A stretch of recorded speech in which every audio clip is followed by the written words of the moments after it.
Look at BOGO. He just got his first real paycheck, $2,300 after taxes. And what is the first thing he does? He buys a Rolex, not a house, not an index fund, a watch that costs more than his entire net worth. Why? Because in his caveman brain, shiny metal on wrist equals status, and status equals survival, except it doesn't. It equals bankruptcy. But we'll get to that. Here's the fascinating part. BOGO thinks he's smart. He thinks the Rolex makes him look successful. He posts it on Instagram. He wears it to the grocery store. He checks the time 17 times during a 10-minute conversation just to make sure you see it. And you know what happens? The predators notice. The IRS notices. His broke friends notice. His landlord notices. And suddenly, everyone wants a piece of BOGO's imaginary wealth. But here's where it gets interesting. Let me show you a different version of this story. Same BOGO, same paycheck, different choice. In this timeline, BOGO takes that $2,300 and does something his primitive brain absolutely hates. He does nothing. He doesn't buy the Rolex. He doesn't upgrade his apartment. He doesn't post anything on Instagram. He just quietly transfers the money into an index fund and goes back to wearing his $15 Casio watch. And you know what happens? Nothing. And that nothing is worth millions. Let's rewind 250,000 years.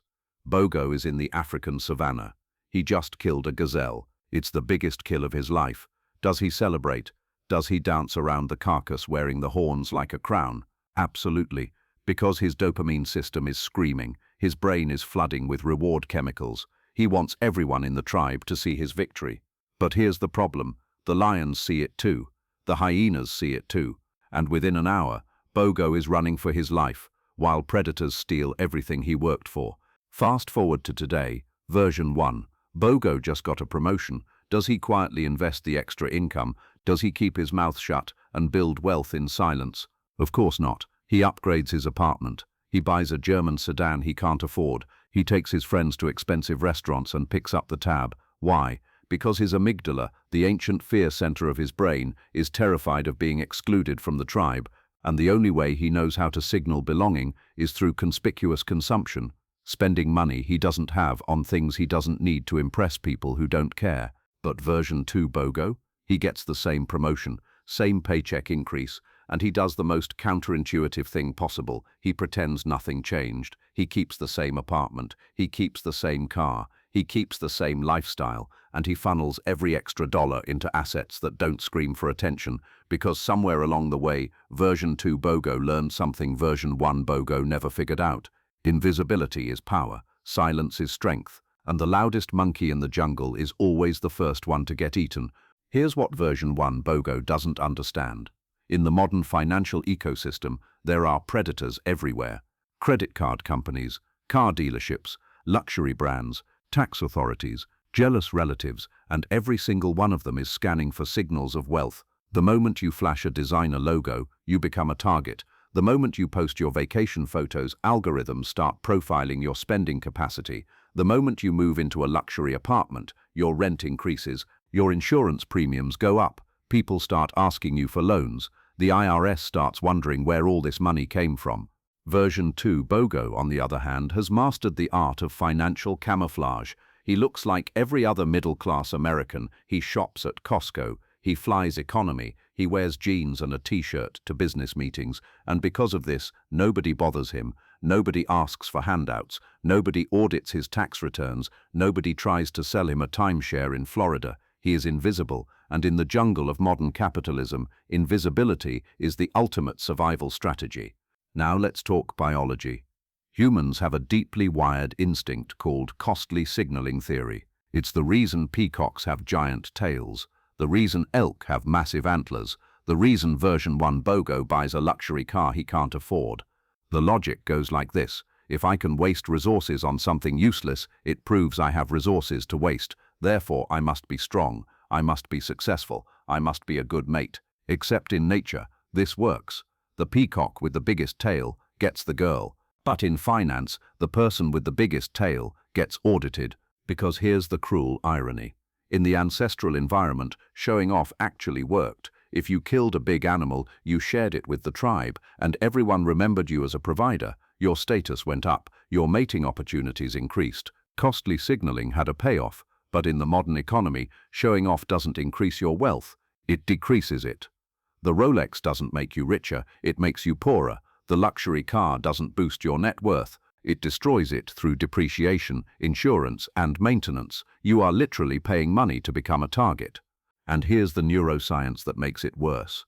Every time version 1 BOGO gets a compliment on his watch, his brain releases dopamine. Every time someone likes his Instagram post showing off his new car, he gets a little hit of social validation, and dopamine is addictive.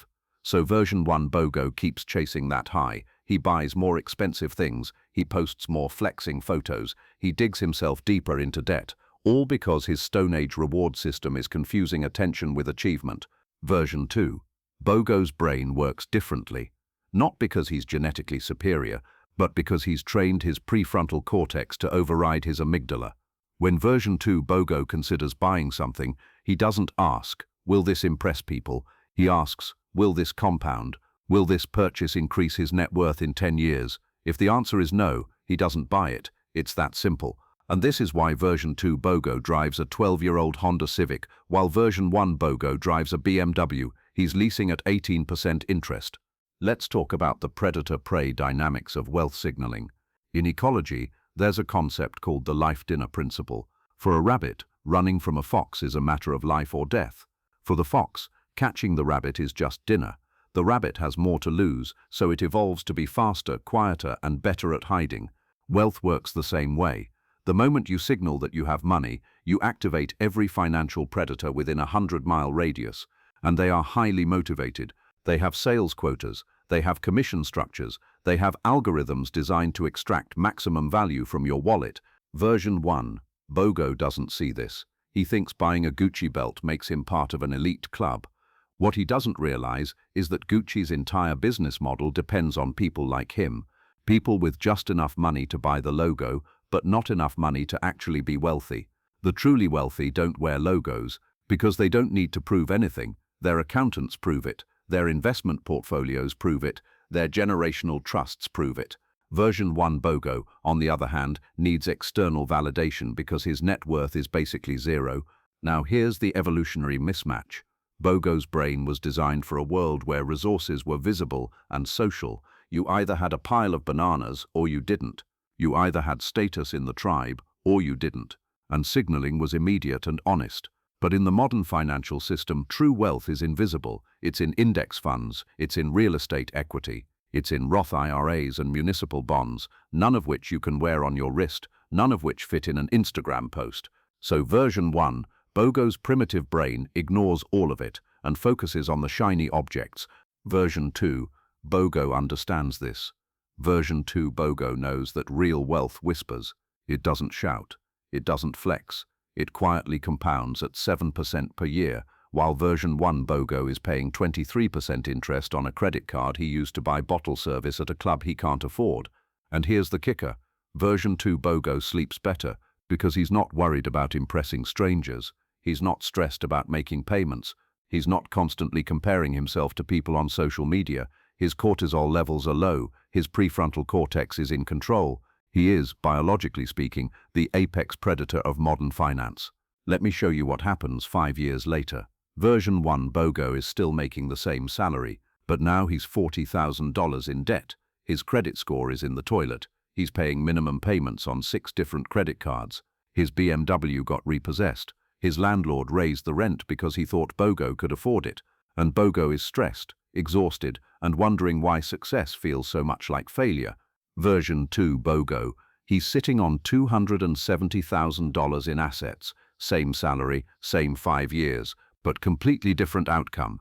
Because while version 1 BOGO was buying dopamine hits, version 2 BOGO was buying time. While version 1 was signaling status, version 2 was building actual wealth. And the beautiful irony is that nobody knows. Version 2 BOGO still looks broke, still drives the same car, still wears the same clothes. But his net worth is growing like a weed, while version 1's is circling the drain. So what's the lesson?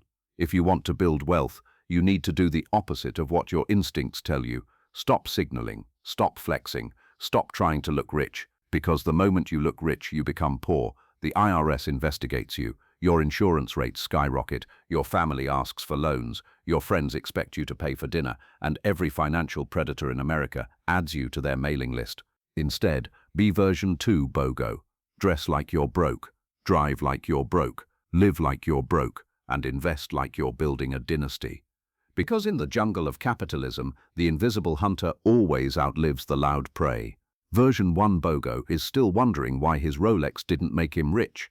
Version 2 BOGO is wondering which rental property to buy next. And that, my friends, is the physiology of people who pretend to be poor